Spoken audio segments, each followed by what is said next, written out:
ഒരു സഹോദരി എന്നോട് പറഞ്ഞിരിക്കുന്നത് വെച്ചാൽ, ഇയാൾ ശരിക്കും നിത്യ നരകം തിരഞ്ഞെടുത്തു. അത് സഹോദരിയുടെ ഇപ്പോഴത്തെ വിശ്വാസത്തിൻ്റെ ഒരു ഇതുകൊണ്ടായിരിക്കാം സഹോദരി അങ്ങനെ പറഞ്ഞത്. എങ്ങനെ ഞാൻ നിത്യനരകം തിരഞ്ഞെടുത്തു? യേശുക്രിസ്തു പഠിപ്പിച്ച ആ വചനം പിൻപറ്റിയാണോ സഹോദരി ജീവിക്കുന്നത്? എനിക്കത് ചോദിക്കേണ്ടതുണ്ട്. കാരണം യേശുവാണ് ദൈവമെന്നും യേശു ദൈവപുത്രനാണെന്നും പറഞ്ഞുകൊണ്ട് നിങ്ങളെല്ലാവരും നമ്മൾ എന്നുവെച്ചാൽ അത് ക്രിസ്ത്യാനിറ്റി അതിനെ ഫോളോ ചെയ്യുന്നു. അതിൽ എന്താണ് അടിസ്ഥാനമുള്ളത്? എവിടെയെങ്കിലും ബൈബിളിൽ നമുക്കത് യേശു പഠിപ്പിച്ചതായിട്ട് സഹോദരിക്ക് ചൂണ്ടിക്കാണിക്കാൻ പറ്റുമോ? ഒരിക്കലുമില്ല.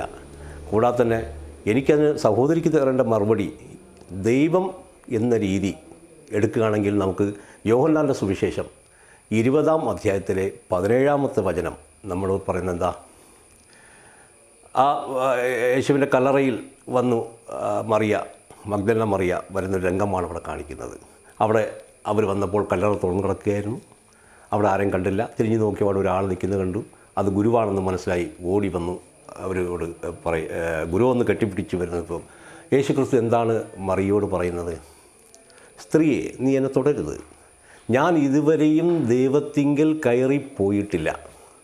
നീ ചെന്ന് എൻ്റെ സഹോദരങ്ങളോട് പറയുക, നിങ്ങളുടെ പിതാവിൻ്റെയും എൻ്റെ പിതാവിൻ്റെയും നിങ്ങളുടെ ദൈവത്തിൻ്റെയും എൻ്റെ ദൈവത്തിൻ്റെയും അടുക്കിലേക്ക് ഞാൻ കയറിപ്പോകുന്നു.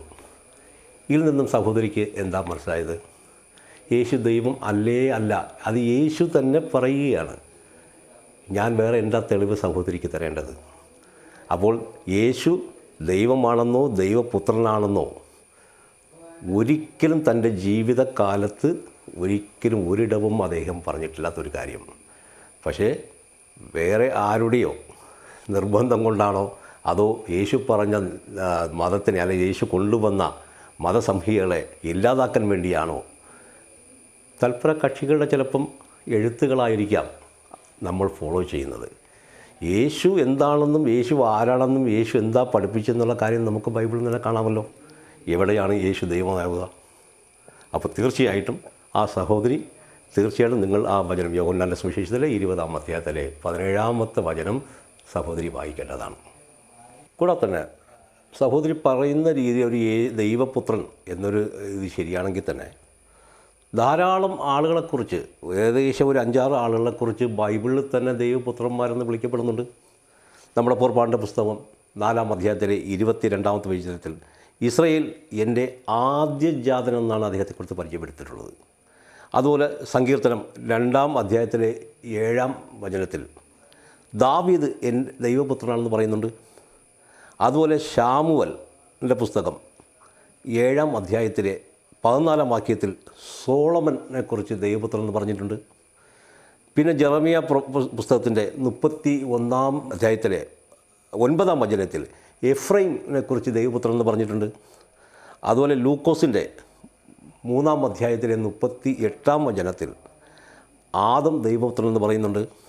അതുപോലെ ആവർത്തന പുസ്തകം 14-ാം അധ്യായത്തിലെ 1-ാമത്തെ വചനം മനുഷ്യരെല്ലാവരെക്കുറിച്ചും ദൈവപുത്രൻ എന്ന് പറയുന്നുണ്ട്.